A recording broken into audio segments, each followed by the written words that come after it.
Namaskar to all. This is Pratishtha Gupta, your science teacher at ITL.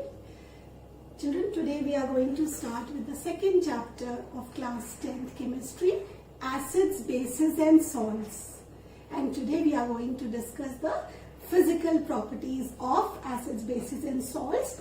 But before we begin with the properties, let us bring the acids, bases, salts from the chemistry lab to our dining table, and we are going to just analyze the household items and just see whether they are acidic, basic or salty in nature.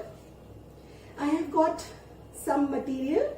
This is hand wash, some alum, orange, lemon, some tomato sauce, pieces of chalk, sugar, coffee, some antacid, Digene, toothpaste, Eno, some curd, salt, some baby shampoo, alcohol, water. This is soda, vinegar, some liquid soap and the cold drink. Okay children, so to begin with, let us classify them as acids, bases and salts on the basis of your knowledge of class 7th.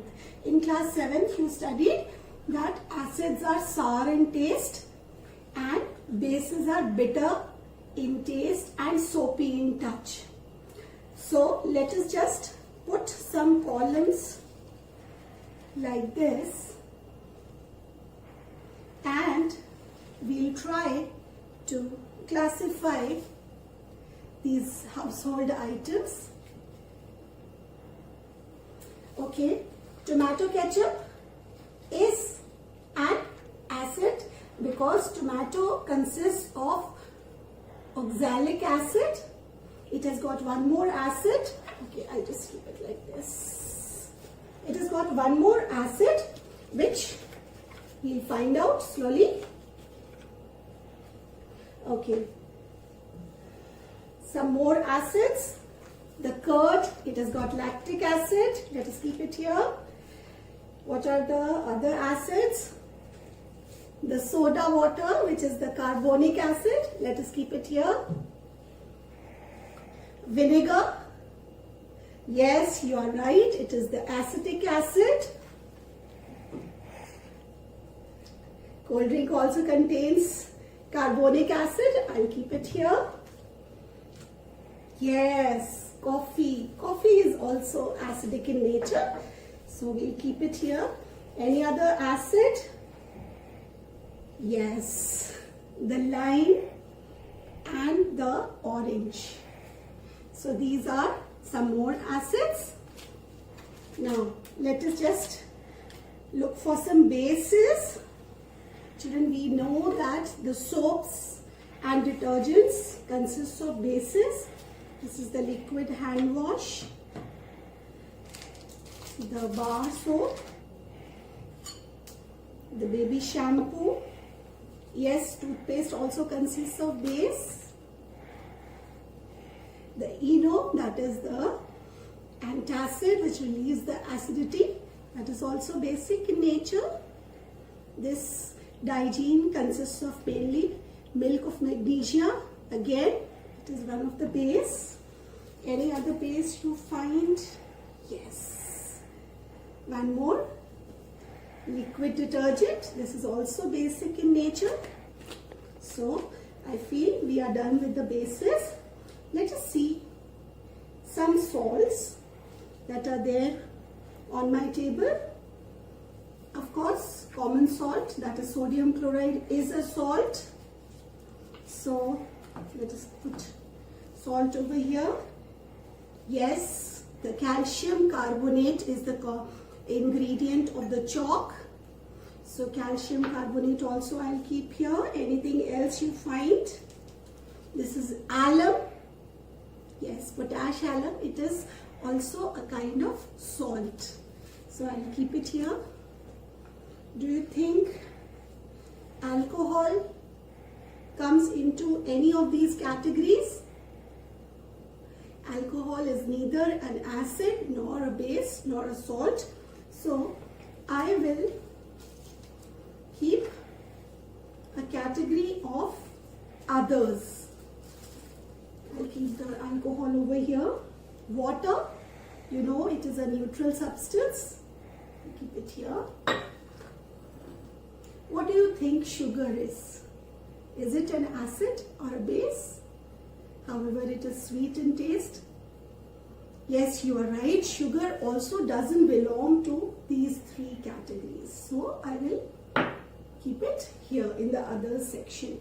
So children, as you can see, we can just study about acids and bases by looking at the ingredients that are there in our day-to-day life items which we use every day, and I will request you to find out the other substances that you find in your household which can be classified into acids or bases. Now we are going to compare the physical properties of acids, bases, salts on the basis of some common parameters like taste, neutralization, solubility, how to identify them, and their behavior with indicators. First, let us see some common examples of acids. Now children, in chemistry labs, we are going to come across these three very important acids. The HCl or the hydrochloric acid, which is a gaseous acid. When dissolved in water, it forms the hydrochloric acid solution. H2SO4 or the sulfuric acid, HNO3 or the nitric acid. All these three acids, we are regarding them as strong acids. They are regarded as strong acids because they are completely dissociated. Now we are going to get to know about dissociation soon. Now acetic acid and carbonic acid are regarded as weak acid. Examples of bases, NaOH and KOH are the most commonly used base. NH4OH we are going to mention, which is a weak base, ammonium hydroxide. It is basically ammonia gas dissolved in water.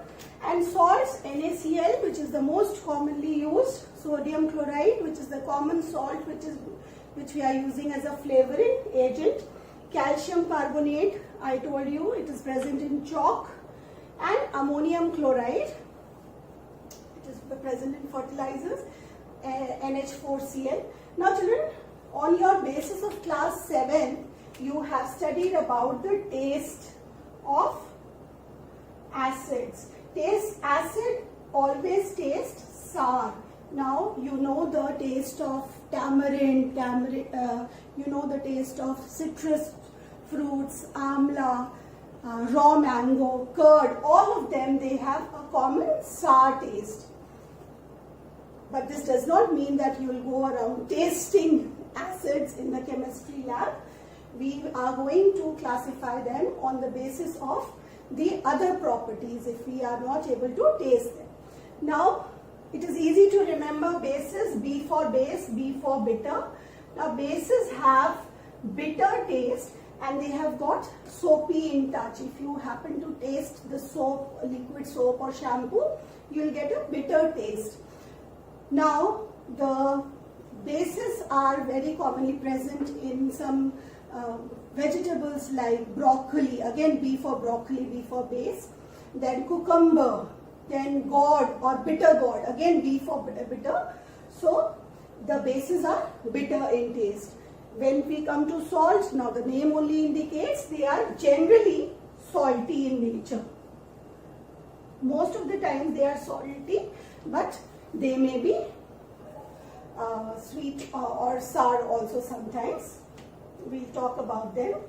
Now let us talk about neutralization. Now neutralization is a famous reaction we have studied in class 7th also, in which acid and base, acid and a base react to form salt and water. So suppose I say I have got an acid, that is lemon, and a base which is a bar soap, it is going to form salt and water. So this is a famous neutralization reaction, acid plus base forming salt and water. Now salt over here is sodium chloride. This does not mean that if we mix a lemon and a soap, we get the sodium chloride. Actually, we have to replace this acid with hydrochloric acid, HCl, and this base with NaOH or sodium hydroxide in order to get the salt, that is sodium chloride and water. So children, as the reaction indicates, acids neutralize the effect of base and bases neutralize the effect of acids. So we can understand our next property: acids neutralize bases and bases neutralize acid. And what are salt? Salts are the result of the neutralization reaction between an acid and a base. Alright, so now we have done the third one. Now let us see how we can identify an acid. Children, acids can be identified by the presence of H plus ions. Now this does not mean that anything which has got H plus or anything which has got hydrogen is going to be acid. We know that, I'll write here, this is alcohol, C2H5OH. It has got quite a lot of H hydrogen. Let us talk about water. This has also got hydrogen. If we talk about sugar, which is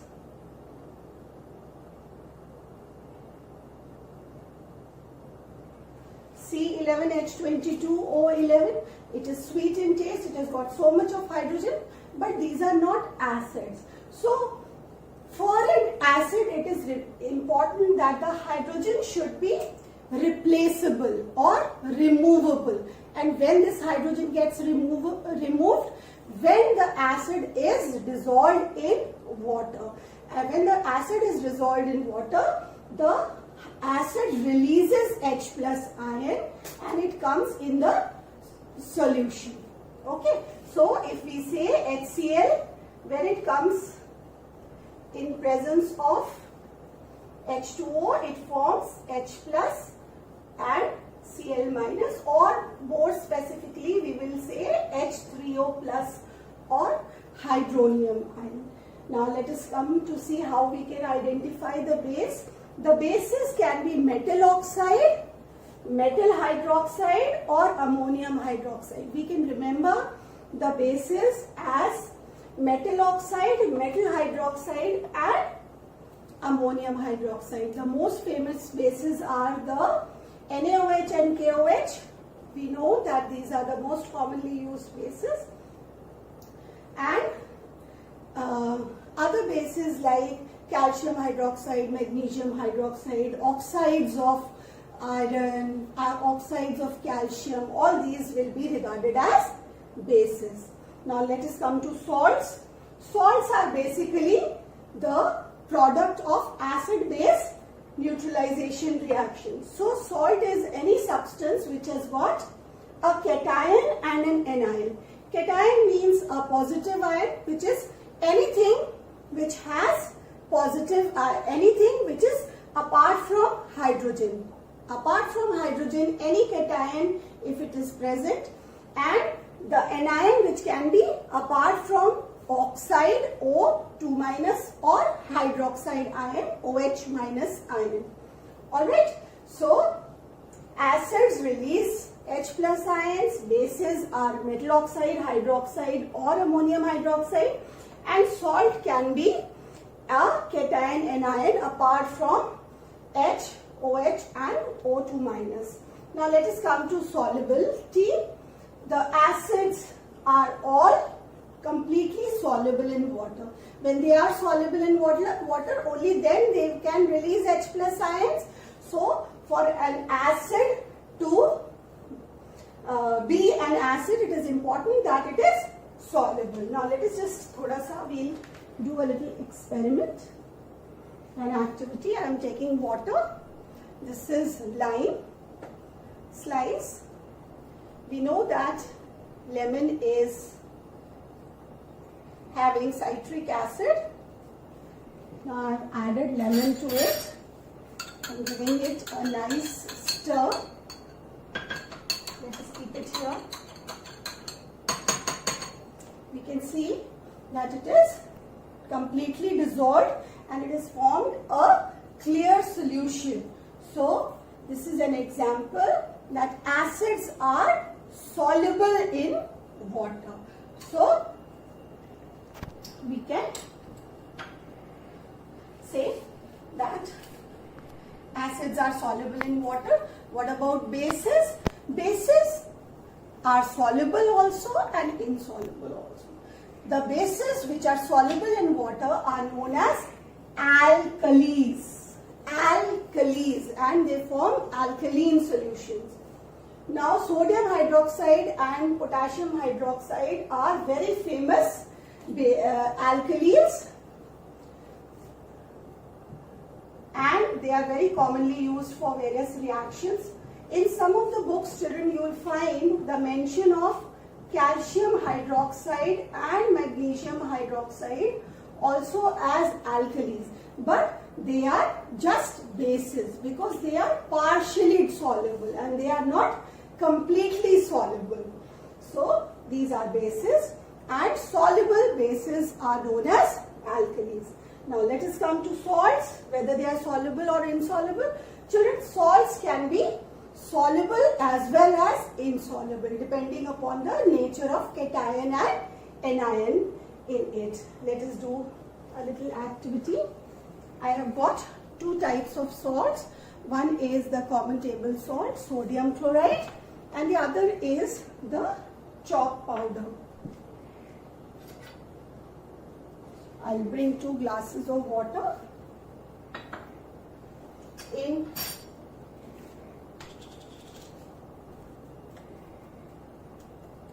I am going to add some salt, common sodium chloride, and I'll give it a nice stir, and I'll see whether it dissolves or not. You see, children, it has formed a clear solution. If I filter it with the help of the finest filter paper, it is all going to pass through. So this says that sodium chloride is soluble in water. Now this is another salt, that is, I have crushed the chalk powder. I told you it is calcium carbonate. I am going to try and mix this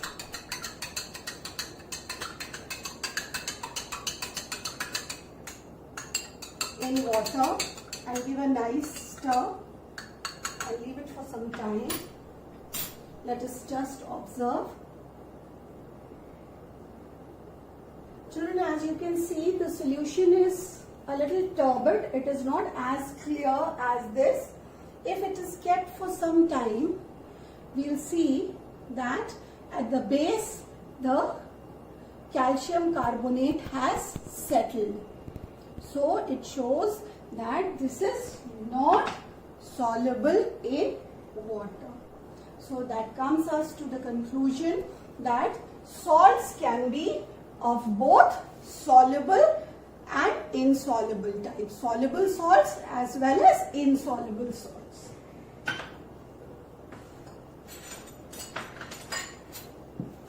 Children, let us now see the last but not the least of the physical properties, the indicator test.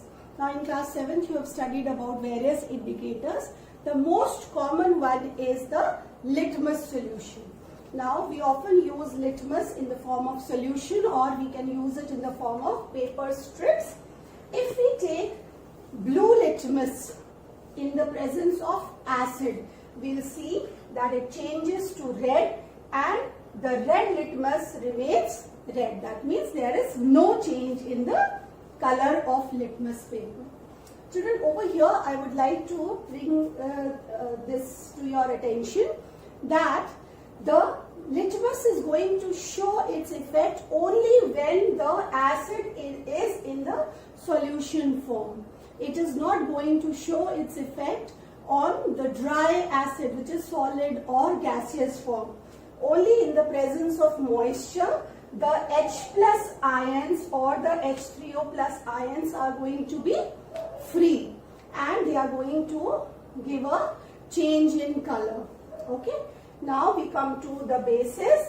The red litmus changes to blue. However, the blue remains blue. That is, there is no change in color. Let us come to the salts.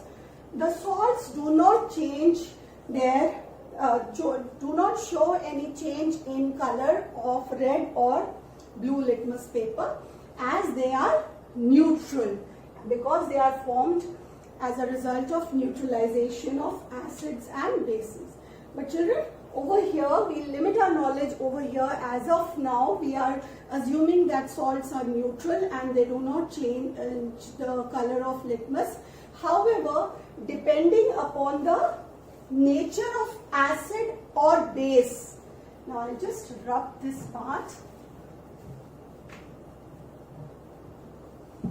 Depending upon the nature of the acid or base, the salt will be. For example, if I say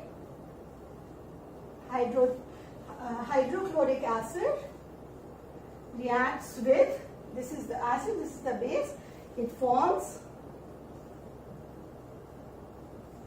NaCl is going to be a neutral salt, because this is a strong acid and this is a strong base. However, if we talk about carbonic acid reacting with calcium hydroxide to form calcium carbonate and water, this is going to be a basic salt, and it is going to show the behavior similar to bases, and it is going to change the red litmus to blue. Similarly, we'll take, this is weak acid. If we take a strong acid HCl and if we react with a weak base, which is ammonium hydroxide, we get NH4Cl, which is acidic salt. So, depending upon the parent acid and base which were involved in neutralization reaction, the salt can be neutral salt, acidic salt, or basic salt. Alright, so children, let us quickly recap the physical properties of acids. We studied the nature of acids, bases and salts depending upon how to identify them, their solubility in water, their behavior with indicators, and then how they neutralize the effect of each other, and we saw some common examples also. So I will request all of you to just see what all material you can find in your homes and classify them into acids, bases and salts, and try to find out from the ingredients. Like for tomato ketchup, you can just use a lens and you can just see in the ingredients what all acids are there, or in case of detergents, what all ingredients are there, and do get back to me with your list of acids and bases. Thank you.